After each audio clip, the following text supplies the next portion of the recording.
আজকের গল্প প্রাক্তন। লিপিকা জানালা দিয়ে বাইরের দিকে তাকালো। ভোরের আমেজ ছড়িয়ে আছে সারা চরাচর জুড়ে। একটু পরেই সূর্যের আলোয় উজ্জ্বল হয়ে উঠবে সব। এসি স্লিপারে আছে বলে জানালা খুলতে পারছে না, তাই পর্দাটাই সরিয়ে জানালায় মুখ ঠেকিয়ে দেখছে ও। একটু আগেই ঘুম ভেঙেছে ওর। ট্রেনের বেশিরভাগ যাত্রী এখনও গভীর ঘুমে। যাদের গন্তব্য এসে পড়েছে তারাই তাড়াতাড়ি উঠে পড়ে ব্যাগপত্র নামাতে শুরু করেছে বা দরজার দিকে এগিয়ে যাচ্ছে। ট্রেনের গতি কমে এসেছে, তার মানে একটু পরেই স্টেশনে ট্রেনটি গিয়ে ঢুকবে। ট্রেনের চাকা এক লাইন থেকে অন্য লাইনে সরে যাচ্ছে। ট্রেনের লাইন বদল দেখতে দেখতে লিপিকার মনে পড়ল এইভাবে একদিন ওর আর অরুণের জীবনের লাইন আলাদা হয়ে গিয়েছিল। ম্যাডাম, চা। লিপিকা জানালা থেকে ঘুরে তাকালো প্যান্ট্রি কার থেকে আসা লোকটার দিকে। একটু পরে নেব বলতে লোকটা বাকিদের মানে যারা জেগে আছে তাদেরকে চা দিতে ব্যস্ত হয়ে পড়ল। ও তাড়াতাড়ি উঠে পড়ে চলল বাথরুমের কাজ সেরে নিতে। ফিরে এসে সিটে বসতেই দ্বিতীয়বারের জন্য চা এসে পড়ল। লিপিকা চা নিয়ে বাইরের দিকে তাকাতেই দেখল ট্রেন স্টেশন এসে দাঁড়িয়েছে। ধূপগুড়ি। এখানে সাধারণত এই ট্রেনটা দাঁড়ায় না, তাহলে কোনো সমস্যা আছে হয়তো। স্টেশনটা দেখতে দেখতে পুরনো দিনে গড়িয়ে গেল ওর স্মৃতি। এখানেই অরুণের সঙ্গে ওর আলাপ। ও ওর দিদি দীপিকার শ্বশুরবাড়ি বেড়াতে এসেছিল কলেজের গরমের ছুটি পড়াতে, আর অরুণও এসেছিল ওর বন্ধু বান্ধবদের সাথে ডুয়ার্স ঘুরতে। সেই জঙ্গল ঘুরতে গিয়েই ওদের আলাপ, প্রথমে জামাইবাবু মানিকদার সাথে, তারপর তার থেকে এদের দুই বোনের সাথে। জঙ্গলে হাতি, গন্ডার, বাইসনের ছবি তোলার ফাঁকে ফাঁকে অরুণ কখন ওর ছবিও তুলেছে সেটা লিপিকা বুঝতে পারেনি। পরন্ত বিকেলে যখন ওদের জিপ জঙ্গলের এলাকা ছেড়ে বেরিয়ে যাচ্ছে, তখন হঠাৎ ওর কোলে একটা কাগজের দলা এসে পড়েছিল। কাগজ ফেলে দিতে গিয়েও কৌতূহলবশত খুলে দেখেছিল, তাই দেখতে পায় ওতে অরুণের নাম আর ফোন নম্বর।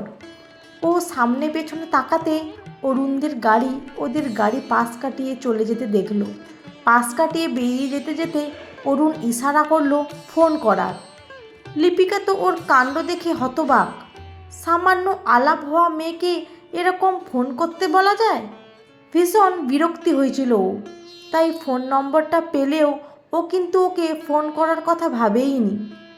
ভুলেই গিয়েছিল সেই ক্ষণিকের আলাপ। কিন্তু একদিন দিদির ফোন ওকে আবার মনে করিয়ে দিল। প্রায় মাসখানেক পর এক দুপুরে গল্পের মাঝে দিদি বলল, জানিস লিপি, আমাদের বাড়ির ঠিকানায় আজ একটা খাম এসে পৌঁছেছে। তাতে কি হলো?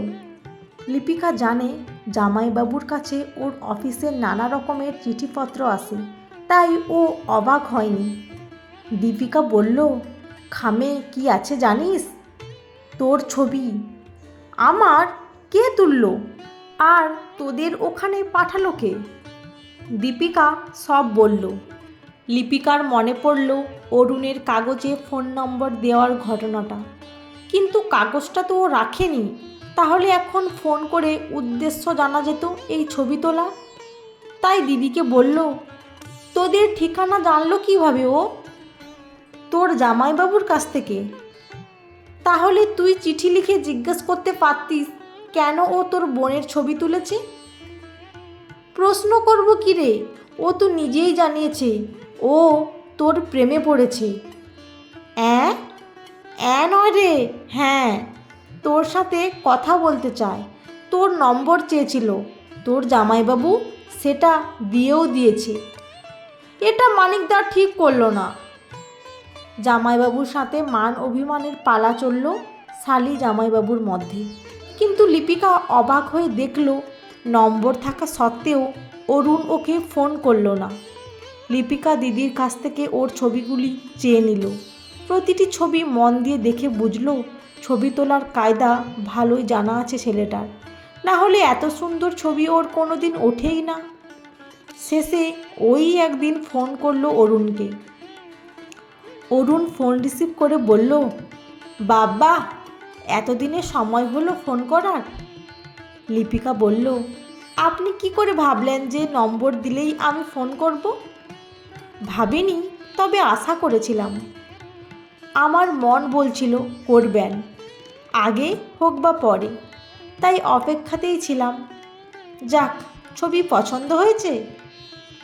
গিয়েছিলেন তো জন্তু জানোয়ারের ছবি তুলতে, আর তুললেন আমার।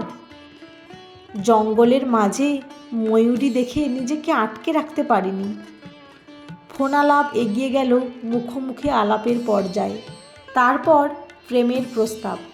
লিপিকা গ্রহণ করল ওর ভালোবাসা। কেউ যে ওকে এত ভালোবাসে, এতটা চোখে হারায়, এটাও কোনো দিন আগে অনুভব করেনি। আজ যখন করল, আনন্দে আটখানা হলো ও। বিয়ের প্রস্তাব দিতেও অরুণ দেরি করেনি। দুই বাড়ির সম্মতিতে বিয়ে হয়ে গেল ওদের। কিন্তু বিয়ের পর থেকে বোঝা গেল অরুণ আর ওর মধ্যে কোনো কিছুরই মিল নেই। লিপিকার খারাপ লাগলেও মানিয়ে নিতে খুব চেষ্টা করেছিল ও, কিন্তু অরুণের অনমনীয় মনোভাব ওর মানসিক যন্ত্রণা বাড়িয়েই চলল। শেষে ও সম্পর্ক থেকে বেরিয়ে আসতে বাধ্য হলো। চলে যেদিন আসে ওই বাড়ি থেকে, চোখের জলে ভেসেছিল ও, কিন্তু এটাও বুঝেছিল ছিঁড়ে যাওয়া তার জোড়া লাগে না। ট্রেন ছুটে চলেছে তার গন্তব্যের দিকে। আলিপুর দুয়ারে ট্রেন থামতে দু একটা পরিবার নেমে পড়ল, আর কয়েকজন উঠল। ওর উল্টো দিকে যাত্রীরা নেমে গেছে।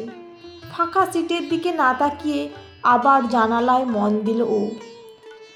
জানালা দিয়ে বাইরে তাকিয়েছিল বলে ও খেয়ালই করেনি ওর উল্টো দিকে নতুন যাত্রীটিকে। স্যার, চা নেবেন? হ্যাঁ দিন। গলার আওয়াজ শুনে লিপিকা ঘুরে তাকালো নতুন সহযাত্রীর দিকে, আর ঘুরতেই চোখাচোখি হয়ে গেল সহযাত্রীর সাথে। অরুণ? ও চোখ ঘুরিয়ে নেবে নাকি কিছু বলবে নাকি বলবে না ঠিক করে উঠতে পারল না। অরুণই প্রথম বলল, কেমন আছো? ওর সহজভাবে প্রশ্ন করার ফলে লিপিকাও খানিক সহজ হয়ে উত্তর দিল, ভালো। তুমি? আছি একরকম। তারপর চায়ে একটু চুমুক দিয়ে বলল, যাচ্ছ কোথায়? আগরতলা, দিদির বাড়ি। মানিকদা এখন ওখানে চাকরি করছেন। তুমি? বেড়াতে যাচ্ছি, আপাতত আসাম। আমার সেই যাযাবর স্বভাবটা রয়েই গেছে, বাড়িতে মন না বসলেই বেরিয়ে পড়ি। শুনেছিলাম বিয়ে করেছো, তোমার স্ত্রী সন্তান এরা বেরোয় না তোমার সাথে? না, মলি একটু বেশিই ঘরকুনো, ওর এত ঘোরাঘুরি ভালো লাগে না। তাছাড়া টুকু, আমাদের মেয়ে, এখন স্কুলে যাওয়া শুরু করেছে, তাই ওদের নিয়ে সেরকম বেরোনো হয় না। খানিক থেমে আবার বলল, তোমার সম্পর্কে কিছু বললে না তো, তোমার স্বামী সংসার সম্পর্কে? লিপিকা একটু হাসল, তারপর বলল, এখনও বিয়ে করিনি। কারণ জিজ্ঞেস করতে পারি কি? হ্যাঁ, একজনের কাছে ঘা খাওয়ার পর আর ইচ্ছেই রইল না সংসার করার। ও আচ্ছা। লিপিকা বলল, তবে দিদি জামাইবাবু তো এখনও আমার অভিভাবক। ওরা আবার পড়েছেন আমার বিয়ে দেওয়ার জন্য। জামাইবাবুর পরিচিত একজনের সাথে আমার আলাপ করাতে চান। ওই ছেলে নাকি জামাইবাবুর ওখানেই চাকরি করে। আমাদের সম্পর্কে ওদের বলেছে, ছেলের নাকি কোনো আপত্তি নেই বিয়ে ভাঙা মেয়েকে আবার বিয়ে করতে। আমার কোনো ইচ্ছেই ছিল না, কিন্তু বাধ্য হয়ে যেতে হচ্ছে। তোমার দিদি জামাইবাবু তো তোমার ভালোই চাইবেন, তাই না? তা তোমার দিদির ছেলে মেয়ে কত বড় হলো? ছেলে ক্লাস 7 আর মেয়ে ক্লাস 4। গল্পে গল্পে সময় কেটে গেল। আসাম মেল এসে পৌঁছলো তার গন্তব্যে। লিপিকা স্টেশন থেকে বেরিয়ে গাড়ি খুঁজল। মানিকদার আসার কথা। মানিকদা যদি না আসতে পারে তাহলে ওর গাড়ি আসবে।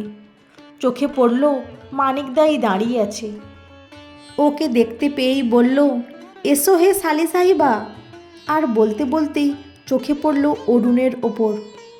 ওকে দেখে বলল, কি হে, কেমন আছো? মোটামুটি। আর তুমি? ভালো, কিন্তু এখন তো তোমার মন ভালো হয়ে যাওয়ার কথা, তাই নয় কি? বেড়াতে এসেছো? হুম। লিপিকা দুজনের কথোপকথন শুনল, কিন্তু বলল না কিছুই। ওর মনে শুধু একটাই প্রশ্ন, কিভাবে মানিকদার সাথে অরুণের এখনও সম্পর্ক টিকে আছে, ওর সাথে এত কিছু হয়ে যাবার পরও। এরপর দুজনে গাড়িতে উঠে পড়ল অরুণের কাছ থেকে বিদায় নিয়ে। বাড়ি পৌঁছে দিদির সাথে গল্প, খাওয়া দাওয়া, সময় বেশ কেটে গেল প্রথম দিনটা। পরের দিন মানিকদা বলল, সালি সাহেবা, আজ আমাদের বাড়িতে একজন আসবে, তোমার সাথে আলাপ করাবো, তৈরি থেকো, বলে চলে গেল অফিসে। লিপিকার খুব একটা ইচ্ছে না থাকলেও বিকেলে তৈরি হলো দিদির ঠেলায়। সন্ধ্যার মুখে মুখে জামাইবাবুর গাড়ি ফিরল অফিস থেকে। বাইরের ঘরে বসেই ওরা দুই বোন টিভি দেখছে। এমন সময় মানিক আর তার বন্ধু এসে ঢুকলো বাড়িতে। লিপিকা অবাক হয়ে দেখল মানিকদার সাথে অরুণ। ও ভারী অবাক হয়ে গেল। ও বলেই ফেলল, এই আপনার অফিসের বন্ধু? এর সাথে আপনি আমার আলাপ করাতে চান? মানিকের উত্তর, আহা, রাগ করো কেন লিপি? হ্যাঁ, ওর সাথেই আবার তোমার আলাপ করাতে চাইছি। কারণটা তুমি ওর কাছেই জেনে নাও। লিপিকা উঠে দাঁড়িয়ে বলল, আমার কোনো কারণ জানার দরকার নেই। আর দিদি, তুইও সব জানিস বলেই মনে হচ্ছে। আর এই কারণেই আমাকে ডেকে পাঠানো? আমি কালই কলকাতায় ফিরে যাব। দীপিকা কিছু বলার আগেই অরুণ বলল, আমাকে কি কিছু বলারও সুযোগ দেবে না লিপিকা? মানিক বলল, লিপিকা, একবার শুনে নাও, তারপর যদি ভালো না লাগে তো তোমার যা ইচ্ছা তাই করতে পারো। দীপিকা বলল, তোমরা কথা বলো, আমরা আসছি। অরুণ বলল, আমি জানি লিপি, আমি ভীষণ অন্যায় করেছি। যা করেছি তা আমার সাথে হলে আমিও তোমার মতোই বলতাম। যখন তুমি ছিলে তখন তোমাকে না বুঝলেও তুমি যেই চলে গেলে তখন তোমার অভাববোধ ভীষণভাবে অনুভব করতাম। প্রথম কয়েকটা মাস যে কী দুঃসহ কেটেছে তোমায় সেটা বলে বোঝাতে পারবো না। কিন্তু আমি জানি তুমিও সেই একই কষ্ট পেয়েছো। অনেক ভেবে দেখলাম জানো, কিন্তু তুমি ছাড়া আমি অচল। আজ ক্ষমা চাওয়ারও মুখ নেই আমার। তবু যদি তুমি আমার কথাটা একটু ভাবো, তাহলে আমরা আবার নতুন করে শুরু করতে পারি। তুমি আবার আমার সাথে সংসার করার কথা ভাবো কি করে? তোমার না স্ত্রী আছে, মেয়ে আছে? সবটাই গল্প লিপি, কেউ নেই আমার জীবনে তুমি চলে যাওয়ার পর থেকে। লিপিকা চুপ করে বসে রইল। কি উত্তর দেবে ও ভেবে পাচ্ছে না। ও যে অরুণকে এখনও ভুলতে পারেনি এটা তো ঠিক, কিন্তু ভয়ও হয় আবার সেই আগের পরিস্থিতি ফিরে আসবে না তো। দ্বিতীয়বার সংসার শুরু করে ভেঙে বেরিয়ে আসার মতন মানসিক ক্ষমতা তো আর নেই তার। শেষে বলল, আমায় ভাবার কিছু সময় দাও। ঠিক আছে লিপিকা, আমি তোমার অপেক্ষায় আছি আর তোমার অপেক্ষাতেই থাকব। বন্ধুরা, আজকের গল্পটি কেমন লাগলো? যদি ভালো লেগে থাকে অবশ্যই একটি লাইক দিয়ে চ্যানেলটি সাবস্ক্রাইব করে পাশে থাকবেন। অসংখ্য ধন্যবাদ।